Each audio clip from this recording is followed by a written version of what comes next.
ആഴ്ചയിലെ ന്യൂസ് ബ്രോഡ്കാസ്റ്റിലേക്ക് ഏവർക്കും സ്വാഗതം. വാർത്തകളുമായി ഞാൻ മയ. ആദ്യമായി പ്രധാന വാർത്തകൾ.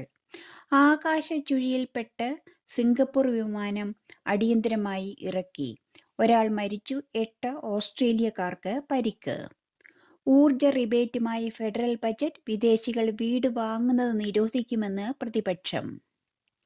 സ്റ്റുഡന്റ് വിസയിൽ ഓസ്ട്രേലിയയിലേക്ക് ചേക്കേറുവാൻ ആഗ്രഹിക്കുന്ന ഇന്ത്യൻ വിദ്യാർത്ഥികൾക്ക് തിരിച്ചടിയായി വിസ ചട്ടങ്ങളിൽ വീണ്ടും മാറ്റം വരുത്തി ഓസ്ട്രേലിയ.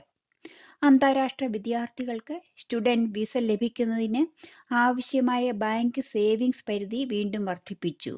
പുതിയ നയങ്ങൾ അടുത്ത 2 വർഷത്തിനുള്ളിൽ ഓസ്ട്രേലിയയിലെ കുടിയേറ്റം പകുതിയായി കുറയ്ക്കുമെന്ന് സർക്കാർ കണക്കാക്കുന്നു.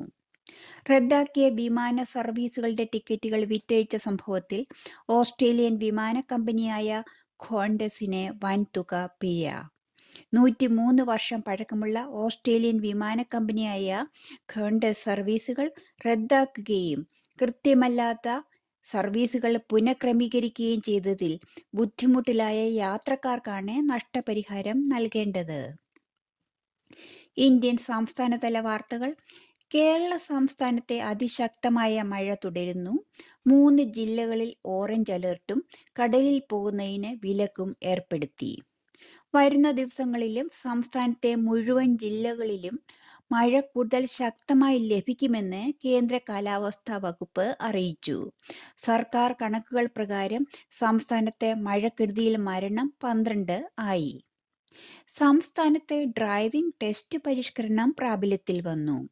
2 മോട്ടോർ വെഹിക്കിൾ ഇൻസ്പെക്ടർമാരുള്ള സ്ഥലത്ത് പ്രതിദിനം 80 ടെസ്റ്റുകൾ മാത്രമേ നടത്തുവാൻ പാടുള്ളൂ എന്നും 18 വർഷം വരെ പഴക്കമുള്ള വാഹനങ്ങൾ ടെസ്റ്റിന് ഉപയോഗിക്കാമെന്നും ഉത്തരവിറക്കി.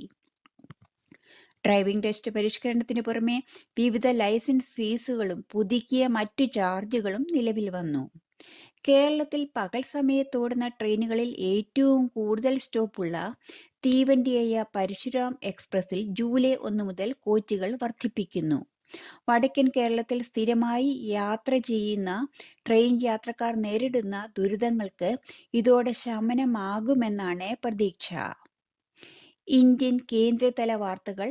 നേപ്പാളിൽ നിന്നും എവറസ്റ്റ് കൊടുമുടി കീഴടക്കുന്ന ഏറ്റവും പ്രായം കുറഞ്ഞ ഇന്ത്യൻ പർവ്വതാരോഹകയായി മുംബൈയിൽ നിന്നുള്ള 16 വയസ്സുള്ള കാമ്യ കാർത്തികേയൻ. 6 ഭൂഖണ്ഡങ്ങളിലെ ഏറ്റവും ഉയർന്ന കൊടുമുടികൾ വിജയകരമായി ഇതുവരെ കാമ്യ കീഴടക്കിയിട്ടുണ്ട്. മെയ് 20-ന് ഇവർ കൊടുമുടിയുടെ ഏറ്റവും ഉയരത്തിലെത്തി എന്നാണ് അറിയുവാൻ കഴിയുന്നത്. ബംഗളൂരുവിലെ 3 ആഡംബര ഹോട്ടലുകൾക്ക് നേരെ ബോംബ് ഭീഷണി. വ്യാഴാഴ്ച ഇമെയിൽ വഴിയാണ് 5 സ്റ്റാർ ഹോട്ടലുകൾക്ക് ഭീഷണി ലഭിച്ചത്. ഇതിനെക്കുറിച്ച് കൂടുതൽ അന്വേഷണം നടത്തി വരികയാണെന്ന് ബംഗളൂരു സൗത്ത് ഈസ്റ്റ് ഡിവിഷൻ അന്വേഷണ വിഭാഗം അറിയിച്ചു. നേരത്തെ സർക്കാർ സ്ഥാപനങ്ങൾ, സ്കൂളുകൾ, ആശുപത്രികൾ, വിമാനത്താവളങ്ങൾ എന്നിവയ്ക്ക് അടുത്തിടെ ബോംബ് ഭീഷണി സന്ദേശങ്ങൾ ലഭിച്ചിരുന്നു. ലോക്സഭാ തെരഞ്ഞെടുപ്പിന്റെ 6ാം ഘട്ടത്തിലും അവസാന ഘട്ടത്തിലും വോട്ടെടുപ്പ് പൂർത്തിയാകുമ്പോൾ 543 ലോക്സഭാ സീറ്റുകളിൽ 486 സീറ്റുകളിലേക്കും തെരഞ്ഞെടുപ്പ് പൂർത്തിയാകും. ഹരിയാന, ഡൽഹി, ജമ്മു കാശ്മീർ എന്നിവിടങ്ങളിലും വോട്ടെടുപ്പ് പൂർത്തിയാകും.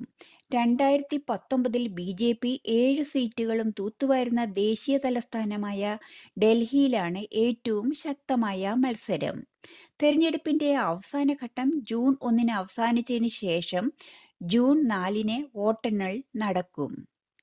തൃണമൂൽ കോൺഗ്രസ് ഭരണത്തിന് കീഴിൽ ബംഗാളിൽ 2011 മുതൽ നൽകിയ മറ്റ് പിന്നോക്ക വിഭാഗങ്ങൾക്കുള്ള എല്ലാ സർട്ടിഫിക്കറ്റുകളും നിയമവിരുദ്ധമെന്ന് കണ്ട് കൊൽക്കത്ത ഹൈക്കോടതി റദ്ദാക്കി. അതുപയോഗിച്ച് സർക്കാർ ജോലികളിൽ പ്രവേശിച്ചവരെ ഇത് ബാധിക്കില്ല എന്നും കോടതി വ്യക്തമാക്കി. 2012-ൽ പാസാക്കിയ സംസ്ഥാന സർക്കാരിന്റെ പുതിയ നിയമപ്രകാരം OBC വിഭാഗങ്ങൾ എന്ന നിലയിൽ നിരവധി സമുദായങ്ങൾക്ക് നൽകിയ സംവരണം ഹൈക്കോടതി റദ്ദാക്കി. പശ്ചിമ ബംഗാൾ സർക്കാർ കൊണ്ടുവരുന്ന OBC സംവരണ ക്വാട്ട തുടരും. മറ്റു ലോകവാർത്തകൾ. UK-യിൽ പൊതുതെരഞ്ഞെടുപ്പിനായി പ്രധാനമന്ത്രി ഋഷി സുനക്കിന്റെ അപ്രതീക്ഷിത നീക്കം. ജൂലൈ 4-ന് തെരഞ്ഞെടുപ്പിനെ നേരിടുമെന്നായിരുന്നു അദ്ദേഹത്തിന്റെ പ്രഖ്യാപനം. തെരഞ്ഞെടുപ്പിനെ അഭിമുഖീകരിക്കുമ്പോൾ ഋഷി സുനക് ലേബർ പാർട്ടിയെ പിന്നിലാക്കുക മാത്രമല്ല, തന്റെ കൺസർവേറ്റീവ് പാർട്ടിയുടെ മേൽ നിയന്ത്രണം സ്ഥാപിക്കുവാൻ അദ്ദേഹം ശ്രമിക്കുകയാണെന്നും രാഷ്ട്രീയ വിദഗ്ധർ വ്യക്തമാക്കുന്നു. 8 വർഷത്തിനിടെ യുടെ 5ാമത്തെ പ്രധാനമന്ത്രിയായ ഋഷി സുനക് 44 ദിവസം മാത്രം അധികാരത്തിലിരുന്ന ലിസ് ട്രസിന്റെ രാജിയെ തുടർന്നാണ് 2022 ഒക്ടോബറിൽ സത്യപ്രതിജ്ഞ ചെയ്തത്. സിംഗപ്പൂർ പ്രധാനമന്ത്രിയായി ലോറൻസ് വോങ് സത്യപ്രതിജ്ഞ ചെയ്തു. 2 ദശകം നീണ്ട ഭരണത്തിനു ശേഷം സ്ഥാനമൊഴിഞ്ഞ ലീ ഷിയാൻ ലുങ്ങിന്റെ പിൻഗാമിയായാണ് ഉപപ്രധാനമന്ത്രിയായിരുന്ന വോങ് അധികാരം ഏൽക്കുന്നത്. ജർമ്മൻ എഴുത്തുകാരി ജെനി എയർപെൻബെക്കിന് രാജ്യാന്തര ബുക്കർ പുരസ്കാരം. സങ്കീർണമായ പ്രണയ കഥയായ ഖെയ്റോസ് എന്ന നോവലിനാണ് പുരസ്കാരം. ജെന്നിക്കും കൃതി ഇംഗ്ലീഷിലേക്ക് പരിഭാഷപ്പെടുത്തിയ മിഖേൽ ഹോഫ്മാനും 50,000 പൗണ്ട് സമ്മാനമായി ലഭിക്കും. ഇംഗ്ലീഷ് ഭാഷയിലേക്ക് പരിഭാഷപ്പെടുത്തി ബ്രിട്ടനിലും അയർലൻഡിലും പ്രസിദ്ധീകരിച്ച കൃതികൾക്കാണ് ബുക്കർ സമ്മാനം നൽകുന്നത്. കായിക വാർത്തകൾ. രാജസ്ഥാൻ റോയൽസിനെതിരായ IPL എലിമിനേറ്റർ മത്സരത്തിനു മുന്നോടിയായുള്ള പരിശീലനവും വാർത്താ സമ്മേളനവും ഉപേക്ഷിച്ച് റോയൽ ചലഞ്ചേഴ്സ് ബാംഗ്ലൂരു. സൂപ്പർ താരം വിരാട് കോഹ്ലിക്കെതിരെ ഭീകരാക്രമണ ഭീഷണിയുണ്ടെന്ന റിപ്പോർട്ടുകളെ തുടർന്നാണ് പരിശീലനം ഉപേക്ഷിച്ചതെന്നാണ് സൂചന. അഹമ്മദാബാദിലെ ഗുജറാത്ത് കോളേജ് ഗ്രൗണ്ടിലായിരുന്നു പരിശീലന സെഷൻ നടക്കേണ്ടിയിരുന്നത്. എന്നാൽ പരിശീലനത്തിനു പിന്നാലെ പതിവ് വാർത്താ സമ്മേളനവും ടീം ഒഴിവാക്കുകയായിരുന്നു. രാജ്യത്തിന്റെ വിവിധ ഇടങ്ങളിൽ ഭീകരാക്രമണങ്ങൾക്ക് പദ്ധതിയിട്ടവരെ ATS പിടികൂടിയെന്നാണ് റിപ്പോർട്ട്. ചെന്നൈ സൂപ്പർ കിങ്സ് മുൻ ക്യാപ്റ്റൻ മഹേന്ദ്ര സിംഗ് ധോണി ഉടൻ ലണ്ടനിലേക്ക് പോയേക്കുമെന്ന് റിപ്പോർട്ട്. IPL 2024 സീസണിൽ ഉടനീളം പരിക്കേറ്റിട്ടും ധോണി കളിക്കുന്നത് തുടർന്നിരുന്നു.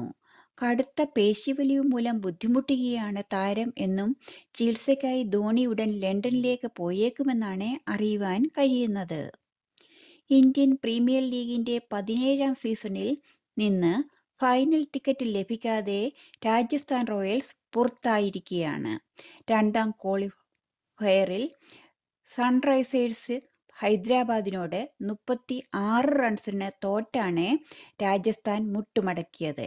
ടോസ് നഷ്ടപ്പെട്ട് ആദ്യ ബാറ്റ് ചെയ്യാനിറങ്ങിയ ഹൈദരാബാദ് 9 വിക്കറ്റിന് 175 റൺസ് എടുത്തു. ഇതോടെ ഇന്ത്യൻ പ്രീമിയർ ലീഗ് 2020 ക്രിക്കറ്റ് 17ാം സീസണിലെ കലാശപ്പോരിൽ കൊൽക്കത്ത നൈറ്റ് റൈഡേഴ്സിന്റെ എതിരാളികൾ സൺറൈസേഴ്സ് ഹൈദരാബാദ് ആകും.